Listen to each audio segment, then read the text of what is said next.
Hello everyone, this is Mamta once again in front of you. We just spoke in the previous video about basically जब आप अपनी transport लेकर airport की तरफ निकलते हो अपनी ड्यूटी के लिए तो आप टाइम से पहले निकले। तो ये फॉलोइंग वीडियो है उसकी। तो हम इस वीडियो में बेसिकली डिस्कस करेंगे कि कैबिन क्रू जॉब की रिस्पॉन्सिबिलिटीज़ और ड्यूटीज़ बेसिकली होती क्या हैं, सो दैट आपको एक थोड़ा सा ओवरव्यू मिल जाए कि आपसे क्या एक्सपेक्ट किया जाता है एज एन कैबिन क्रू।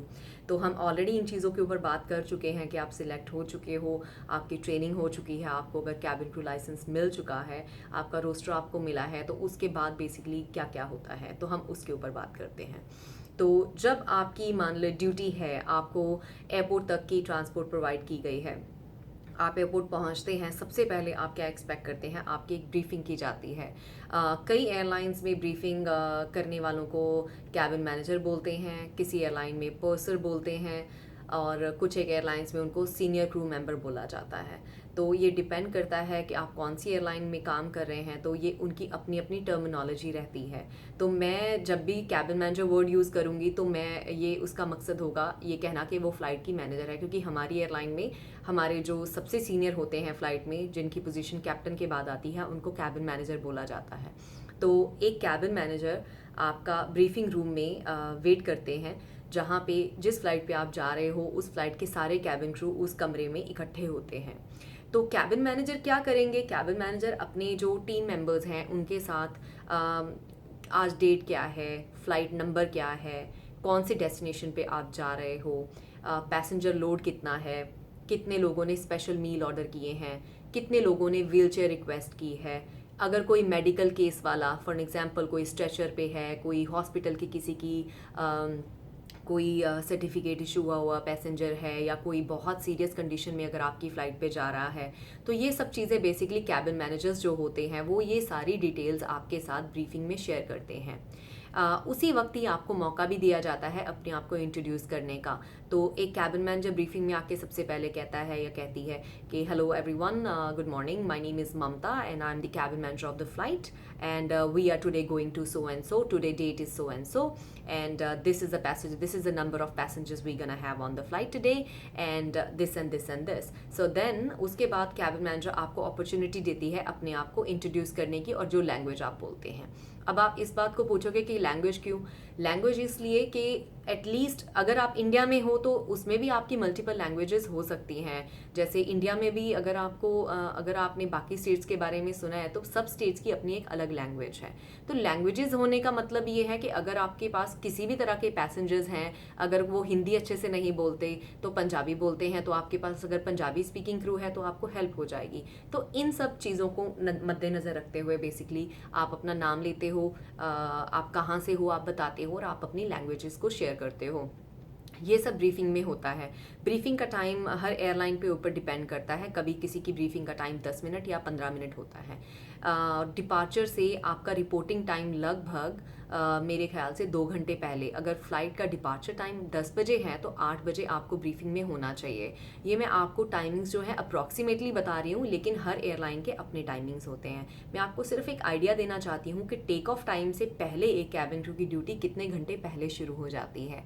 तो बेसिकली डिपार्चर टाइम से तो आप 4 घंटे पहले घर पे तैयार होना शुरू हो जाते हो एयरपोर्ट पे निकलने के लिए। एयरपोर्ट पे आप रिपोर्टिंग करते हो डिपार्चर से लगभग 2-2.5 घंटे पहले। आप अपनी ब्रीफिंग अपने मैनेजर के साथ अटेंड करते हो, वहाँ पे सारी इन्फॉर्मेशन फ़्लाइट की डिटेल्स की आपको दे दी जाती है। वहाँ से ब्रीफिंग ख़त्म होने के बाद आप सारे एज अ टीम इकट्ठे एयरक्राफ्ट की तरफ जाते हो। जब आप एयरक्राफ्ट पे ऊपर बोर्ड करते हो, आप सबसे पहले आप होते हो। उसके अलावा आपको फ़्लाइट में सिर्फ इंजीनियर्स दिखेंगे, क्लीनर्स दिखेंगे, केटरिंग वाले दिखेंगे। केटरिंग वाले गैलीज, जिनको किचन कहा जाता है, फ़्लाइट में किचन को गैली कहा जाता है, वो गैली में मील्स वगैरह लोड कर रहे होते हैं फ़्लाइट की जो सर्विस है उसके रिलेटेड। इंजीनियर्स जो होते हैं वो एयरक्राफ्ट का चेक करते हैं सारा सिस्टम के सब ठीक रूप से चल रहा है, कुछ भी एयरक्राफ्ट में टूटा नहीं है या ख़राब नहीं है, सब कुछ वर्किंग ऑर्डर में है। उसके बाद आप होते हो फ़्लाइट में। तो आपकी सबसे पहले ड्यूटी होती है कि आपने जाके सेफ्टी सिक्योरिटी चेक करने हैं। तो आपने बेसिकली, कंपनी आपको एक लिस्ट देती है जिसमें उस एयरक्राफ्ट में जो भी आपका एरिया है उसको आपने अच्छे से चेक करना है कि उसमें कोई भी ऐसी चीज़ नहीं पड़ी है जो एयरक्राफ्ट में नहीं होनी चाहिए। फॉर एग्जांपल किसी ने कोई हथियार नहीं छुपाया है, कोई चाकू नहीं छुपाया है आपके एरिया में, या कोई ऐसी गलत चीज़ नहीं पड़ी है जो एयरक्राफ्ट में नहीं होनी चाहिए। तो वो आपकी ड्यूटी है as a cabin crew to identify कि आपके एरिया में वो सब नहीं है। उसके अलावा हर एयरक्राफ्ट में कुछ एक सेफ्टी इक्विपमेंट होते हैं। सेफ्टी इक्विपमेंट होते हैं, अगर आपने किसी अच्छी बिल्डिंग में इंडिया में देखा हो तो कई बार आग बुझाने के लिए एक रेड कलर के सिलेंडर वगैरह लगे होते हैं। इसी तरीके की कुछ एक सेफ्टी रिलेटेड चीज़ें एयरक्राफ्ट्स में लोड होती हैं जिनको हम सेफ्टी इक्विपमेंट्स कहते हैं।